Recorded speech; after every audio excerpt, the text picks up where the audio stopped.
Welcome back to Fox Explainer. Today I am going to show you an American dystopian movie from 2018 called The Darkest Minds. Spoilers ahead. Don't forget to subscribe to my channel for more content like this. Watch out and take care. In the United States in the year 2043, children and teens start to die because of a terrible disease that only affects children. This disease is contagious and spreads quickly. However, this disease only kills children and not adults. As a result of this virus, 98% of children and teens die, and only 2% of children survive the disease.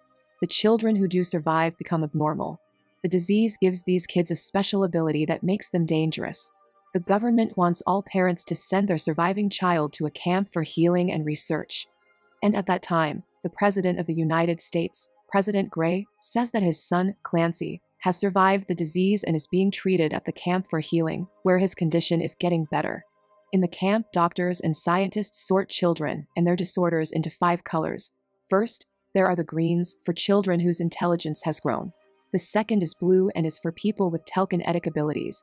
The third group is gold, who have the power to control electricity.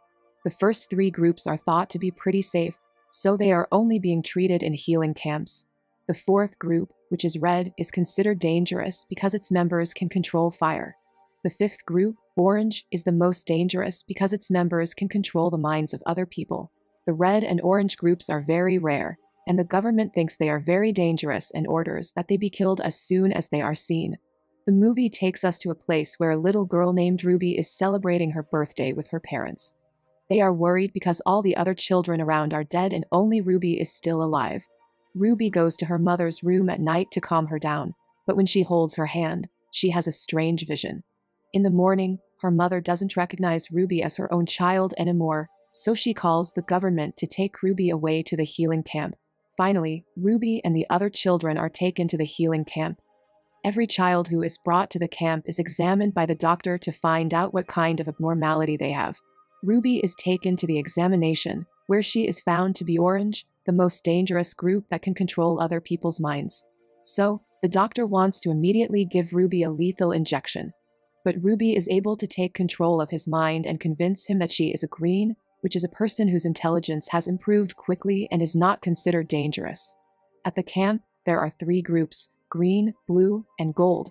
There are no red or orange ones because they are all killed as soon as they are seen.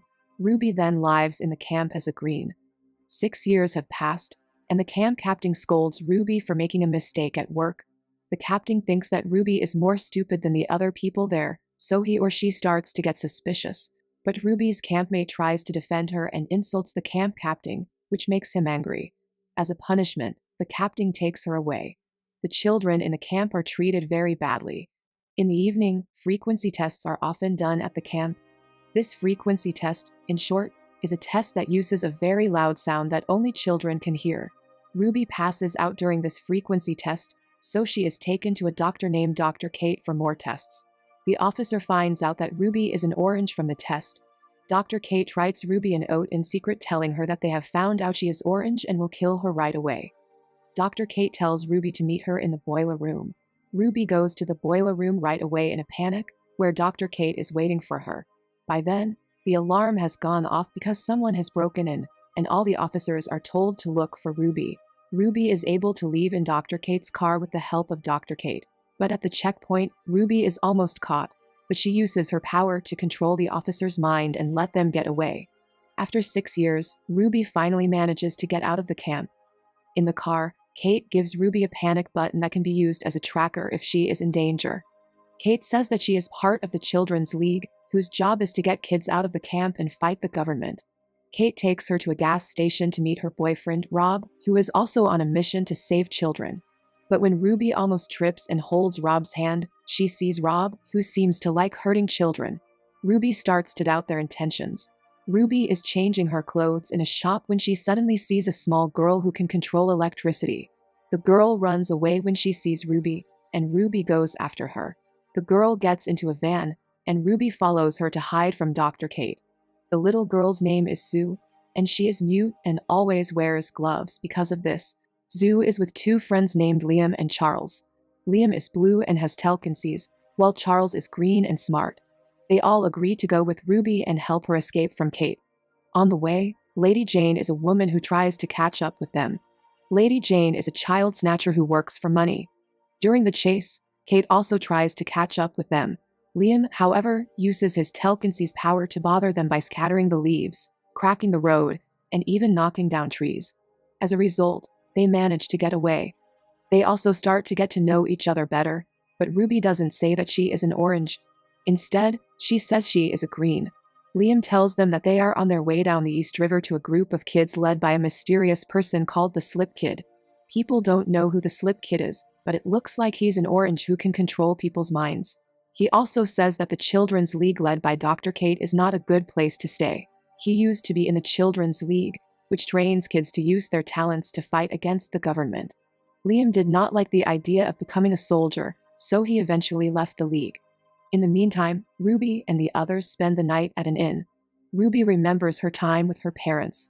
It turns out that she couldn't really control her ability, and because of that, she accidentally erased her parents' memories of her when she was a child. Ruby accidentally touches Zoo's hand while she is sleeping. She then remembers that Zoo used to be in a government camp with her, but she and hundreds of other children rebelled and ran away, led by Liam. Because of the bad things that happened to her at the camp, Zoo became mute. In the morning, they go to a long-closed mall to shop and get some supplies. They really enjoy their time together since they never had a normal childhood, but all at once, their bodies are lifted and moved by a group of people. Zoo uses her electric power to stop it. It turns out that they are also a group of children with telekinesis skills. At night, they talk about the children's group in the East River and how secret it is. They know where East River is, but they can't tell Ruby and her friends the exact location because it's a secret they can't reveal. Ruby, on the other hand, uses her telepathy in secret to make one of them unknowingly give a clue about the location, which is the letter EDO. Later that night, genius Charles tries to figure out what EDO is, but he finds nothing. But after talking with Ruby about how her father was a cop, Charles starts to think that EDO might be a radio frequency.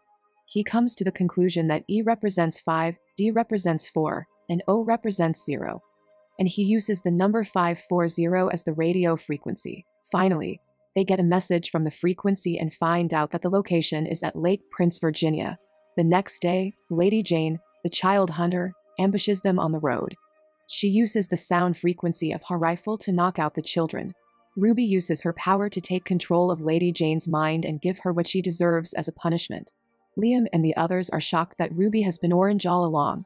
It turns out that Ruby has been lying to them all this time because she isn't proud of her skills. Sometime later, Ruby tells Liam about her past. They start to fall in love with each other. Then, they continue on their way and reach Lake Prince, Virginia. There, they meet other kids like themselves.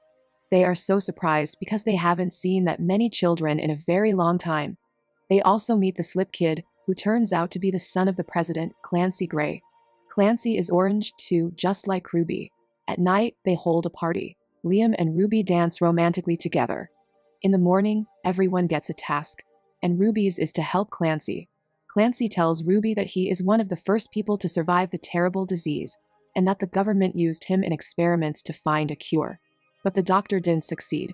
His father, the president, told the public that they had found a cure for the disease when they hadn't. Clancy was able to get away in the end, and he started an organization for kids to live safely. Clancy then teaches Ruby how to control her power and how to control other people's minds without touching them, and Ruby finally succeeds. Ruby teaches him how to erase people's memories. But while this is happening, Clancy takes control of her mind and tries to kiss her. Ruby is upset, so she punches him and leaves. Ruby and her friends have decided to leave. But as they run away, soldiers from the camp ambush them. Liam tries to fight back, but he suddenly loses consciousness. It turns out that Clancy has made him lose consciousness. It turns out that Clancy has been the mastermind behind it all along. Clancy has told the camp captain to arrest all of the children. Clancy has been using his father, the president, to take control of the government. His main goal is to give children superpowers so that no one will ever hurt him again. Ruby then uses her power to make the camp captain kill himself, and Zoo controls the electricity to make a trick to get away. All of a sudden, armed forces arrive with helicopters to take all the children away. The troops brought the children in the red group who can control fire. It turns out that the government has secretly given them weapons, and they set the camp on fire. The battle finally starts. The Red Army tries to burn Liam and his friends, but Liam uses his power to hit back. But all of a sudden, Clancy appears in the middle of the battle and controls the minds of all the children there. Liam and the others have to leave the location and leave Ruby behind because only Ruby has the power to fight Clancy. Ruby creates her army by using her ability, but Clancy shows how cruel he is by forcing them to kill themselves by shooting each other. Clancy tries to get Ruby to forget her friends by using his new ability to erase memories, but Ruby uses her power to control the pilot's mind, causing the helicopter to crash and explode. Ruby and Charles get away from the explosion thanks to Charles's help, but Charles gets burned and is badly hurt, so Ruby has to use her panic button to call the Children's League for help. The next morning, all of them are picked up by the League team. Charles is taken to the hospital right away to be treated, and Zoo is taken in by a loving family. But the League arrests Liam because he has betrayed the League before. The League thinks that Liam knows too much about them to be set free. Ruby meets Kate and makes a deal with her to free Liam if she joins the League and fights against the government with them. Kate is sure that Liam will never leave without Ruby, and he won't let Ruby join the League. Eventually, Ruby meets Liam. Liam says that he wants them to stay together and talk about plans for both of them in the future. But Ruby is forced to erase herself from Liam's memories so that Liam can be freed and so that she can join the Children's League and fight with them. All of his memories of Ruby from the first time they met in the van, when they talked and danced together, are gone. Suddenly, Liam doesn't remember anything about Ruby, so he leaves. Ruby then cries when she sees Liam leave. At the end of the story, Ruby joins the Children's League and gets training there. But there's more. Ruby and her friends still have a long way to go because it turns out that Clancy is still alive, and there will be a battle between the two sides. That's all for now. I hope you enjoyed the video. Subscribe for more and hit the like button to help me out, and also leave a comment if you want me to explain your favorite film. Until next time, take care.